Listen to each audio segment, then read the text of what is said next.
Me llamaba loco por el olor, hasta que la casa explotó. Durante semanas mi novia pensó que exageraba cuando decía que en la casa había un olor extraño, hasta que la verdad salió a la luz demasiado tarde. Mi cuñado había dejado una garrafa de gasolina con un agujero en el sótano, y el líquido se filtraba en silencio detrás de un armario. El día que ella se cayó y corría a ayudarla olvidando el fuego en la cocina, el arroz quemado encendió la chispa que desató una explosión devastadora. Era un olor tenue al principio, casi imperceptible, como un vago recuerdo de algo que no lograba identificar. «Estás imaginando cosas», decía Laura, con esa sonrisa despreocupada que tanto me gustaba. Pero yo lo sentía, una nota discordante en la sinfonía de nuestro hogar, una presencia invisible que se arrastraba por los pasillos, especialmente cuando bajaba al sótano a buscar algo. Nuestra casa, nuestro refugio, que con tanto amor habíamos decorado, de repente se sentía ajena, impregnada de una amenaza silenciosa.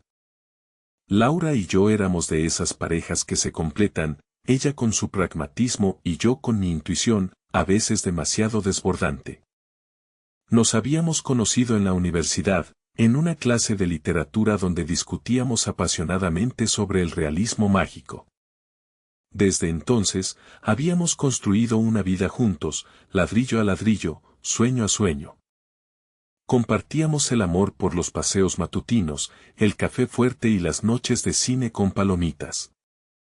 Nuestra rutina era simple, pero llena de pequeños rituales que nos hacían sentir conectados. Ella trabajaba como diseñadora gráfica, y yo, como programador, pasaba mis días inmerso en líneas de código. Los fines de semana, nos escapábamos a la naturaleza, buscando la tranquilidad que la ciudad no ofrecía. La casa era el centro de nuestro universo, un espacio donde nuestros sueños se entrelazaban. Recuerdo con cariño la tarde que elegimos el color de las paredes de la sala, discutiendo juguetonamente si el tono beige cálido o el gris perla era mejor. Eran momentos de pura felicidad, de una paz que creíamos inquebrantable. Nunca imaginamos que algo tan mundano, tan trivial como un olor, sería el presagio de una catástrofe que lo cambiaría todo. Una mañana, cuando el sol apenas asomaba por el horizonte, preparaba el desayuno. El olor se había intensificado, ahora más parecido a un químico, pesado y dulce al mismo tiempo. Abrí las ventanas, intentando ventilar, pero era inútil. Laura, que aún dormía, se despertó con el ruido de las ollas. Bajó a la cocina, con su cabello desordenado y una sonrisa adormilada. «Buenos días, mi amor», me dijo, besándome la mejilla. En ese instante, su pie resbaló en un charco invisible de líquido que se había filtrado bajo la alfombra de la cocina. Cayó al suelo con un grito ahogado. Mi corazón se detuvo. Dejé el arroz a medio cocinar en la estufa, la llama encendida, y corrí hacia ella. «Laura. ¿Estás bien?». Me arrodillé a su lado, revisando si se había lastimado. En ese preciso momento, un destello. El olor a gasolina, ahora abrumador, se mezcló con el hollín del arroz quemado que, al tocar la atmósfera cargada, se convirtió en una chispa. Una chispa minúscula, insignificante, pero que fue el detonante de nuestro infierno. El mundo se convirtió en un rugido de fuego y escombros. Una explosión. La onda expansiva me lanzó contra la pared, el aire se llenó de un calor abrasador y un silencio ensordecedor que duró apenas un instante antes de dar paso al sonido de cristales rotos, madera crujiendo y el grito gutural de Laura. El techo se derrumbó. Las paredes se resquebrajaron. Todo se desvaneció en una bola de fuego, y mi última imagen fue la de Laura, tendida en el suelo, su rostro lleno de horror, su mano extendida hacia mí, justo antes de que la oscuridad me engullera. Desperté en un hospital, el cuerpo cubierto de quemaduras, el alma más rota que mi piel. El médico hablaba de injertos, de terapia, de un largo camino de recuperación física. Pero lo que me destrozaba era la ausencia de Laura. Su nombre apenas podía cruzar mis labios sin que un nudo se formara en mi garganta. La casa, nuestro hogar, no era más que cenizas. Y Laura. Laura no había sobrevivido. La culpa me carcomía. ¿Por qué yo? ¿Por qué no pude protegerla? ¿Por qué fui tan estúpido al dejar el fuego? Me culpaba por cada detalle, por cada segundo de ese día fatídico. Mi mente era un torbellino de reproches. Recordaba sus risas, sus abrazos, sus palabras de aliento, y cada recuerdo era una puñalada. Las noches eran lo peor. La oscuridad me traía visiones de fuego, de su rostro, de su mano extendida. No había escape. Los analgésicos apenas mitigaban el dolor físico, el dolor del alma era inmensurable. Me negaba a ver a nadie. Mis amigos, mi familia, intentaban consolarme, pero sus palabras eran huecas. No entendían. Nadie podía entender el vacío que sentía. Me volví un autómata, comiendo, durmiendo, existiendo, pero sin vivir. Mi vida se había reducido a la supervivencia, a la simple inercia de respirar. El espejo me devolvía la imagen de un extraño, un hombre desfigurado, con la mirada perdida y el espíritu quebrado. Había perdido mi brillo, mi propósito. Había perdido a Laura, y con ella, una parte esencial de mí. La rabia, la tristeza y el remordimiento se disputaban mi mente, una batalla constante que me dejaba exhausto. Pasaron meses. Mi cuerpo sanaba lentamente, pero mi espíritu seguía en ruinas. Un día, una enfermera, una mujer mayor de ojos cálidos y voz serena, me encontró llorando en silencio en mi habitación.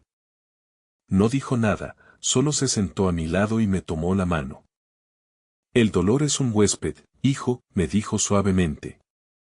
Puede quedarse un tiempo, pero no tiene derecho a adueñarse de tu casa para siempre. Tienes que empezar a construir una nueva habitación para la esperanza.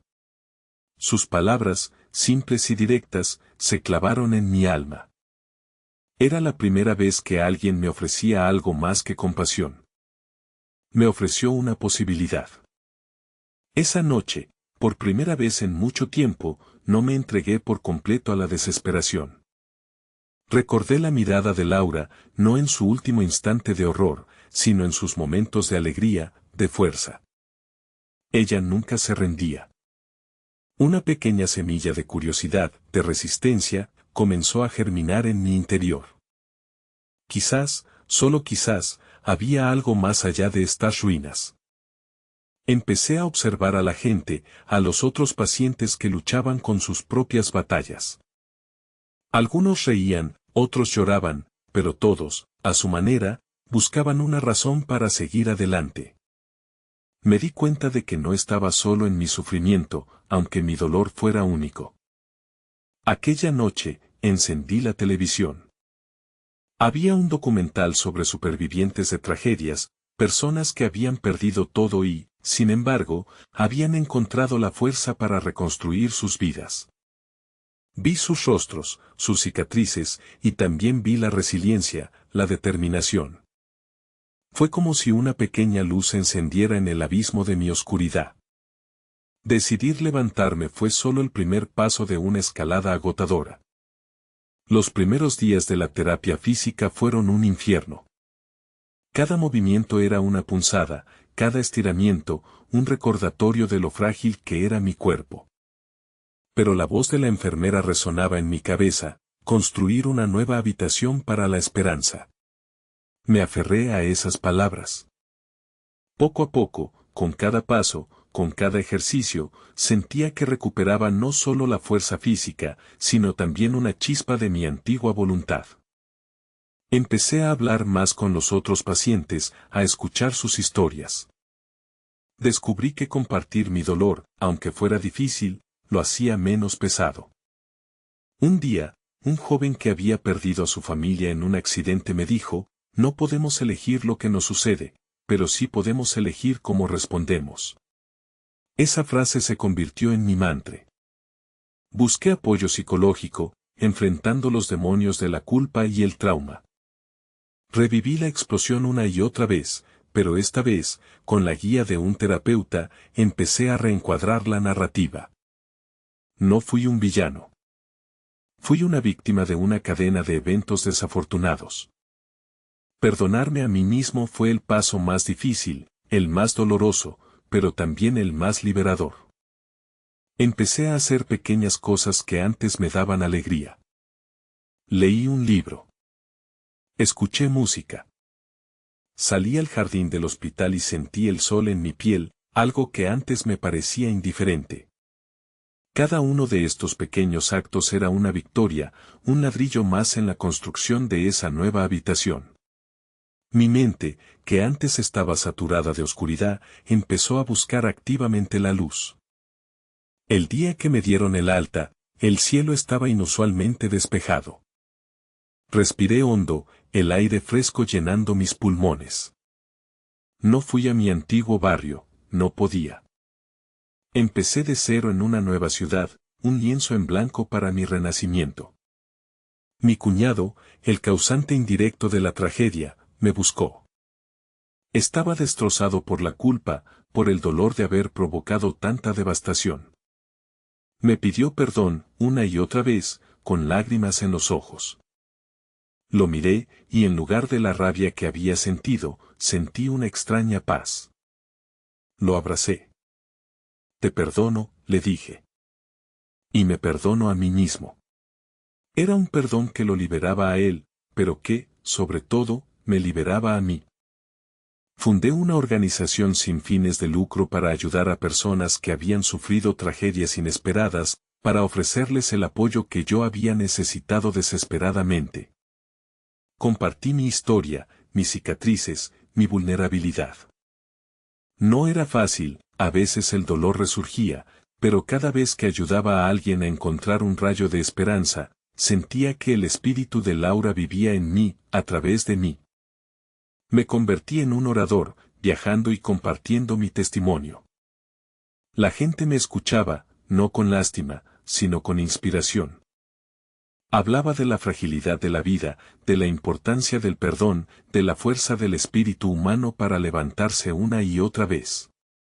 Había días difíciles, por supuesto. Laura nunca dejaba de estar en mis pensamientos. Pero ahora, sus recuerdos no eran una carga, sino una luz que me guiaba, una motivación para vivir plenamente, por los dos. Hoy miro el sol, siento el viento y elijo vivir. Mi vida no es la que planeamos Laura y yo, pero es una vida plena, llena de propósito. Las cicatrices en mi piel son el testimonio de lo que sobreviví, y las cicatrices en mi alma son el mapa de mi transformación. Aprendí que el dolor es inevitable, pero el sufrimiento es una elección. Que la resiliencia no es la ausencia de miedo, sino la capacidad de seguir adelante a pesar de él. Y que el amor, incluso en la ausencia, puede ser una fuerza poderosa para el bien. Si alguna vez te encuentras en un abismo, si sientes que la vida te ha quitado todo, recuerda esto: hay una chispa dentro de ti, una llama que nunca se apaga. Puedes elegir aferrarte a la oscuridad, o puedes, con cada fibra de tu ser, encender esa chispa y empezar a construir tu propia nueva habitación para la esperanza. La vida es un regalo, frágil y precioso, y cada nuevo amanecer es una oportunidad para empezar de nuevo, para honrar a los que se fueron y para vivir con pasión por los que estamos aquí. Que tu historia no termine en la tragedia, sino que se convierta en un testimonio de redención, de fuerza, de un amor que trasciende cualquier fuego.